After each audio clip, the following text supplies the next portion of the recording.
да бъде министър.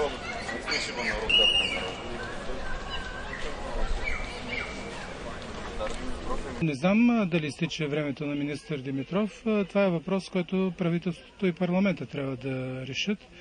Но на мен се струва, че времето на министър Димитров изтече в сърцето на българския народ.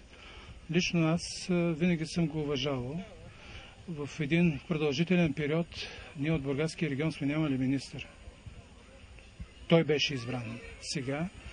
И съжалявам много, че точно човека от Бургас, който трябваше да представя Бургас възможно най-добре в страната, направи такива изказвания, с които обиди целият български народ.